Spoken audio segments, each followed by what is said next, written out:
Бүгін енді Оралхан Бөкейдің 80 жылдығының үлкен бір мерейтойы болып жатыр. Мына ескерткіштің басы қасында жүрген барлық адамдар соның осы бастамасына куә болып жатыр. Енді осы 80 жылдыққа Оралханның қызметтес, әріптес жолдастары келді Астанадан, Алматыдан. Сонымен бірге мына Оралхан өзі әу баста елден аттанғанда Лениншіл жас газетінде жұмыс істеп қызметке кіргенде бірге жүріп бірге жолдас болған жеті жетім деп өзі атаған азаматтардың бүгінде көзі тірісі екеу ғана. Біреуі Қадырбек Сегізбаев, екіншісі Бексұлтан Нұржекеев. Қазір ол кісілер міне келіп қалады.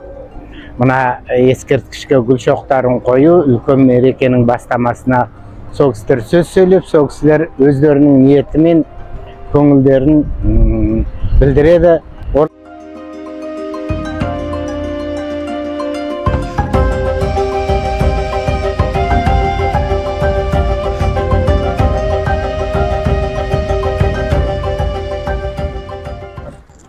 Қайырлы күн, қымбатты жерлестер, қадірменді қонақтар. Бүгін барлығымыз үшін тағылымды күн. Бүгін біз осы шара арқылы Оралхан Бөкейдің 80 жылдық мерейтойын бастап тұрмыз. Оралхан Бөкей тек қана төл әдебиетімізде емес, күллі әлем әдебиетінде өзінің орнын ашықтаған тұлға. Оралхан Бөкей өзінің шығармалары арқылы адамдарды ізгілікке, жақсылыққа баулыды. Оралхан Бөкейдің қалдырған ізі, жазған шығармалары бүгінге дейін өзекті.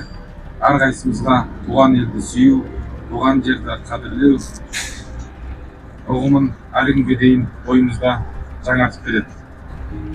Саналы ғұмырымызды бірге өткіздік десек те болады.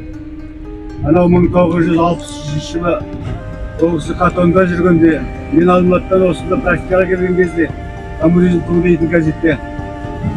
Бір айдан кейін біз Оралхан сол осы газетке ауысып келді. Сол бірге тұрдық.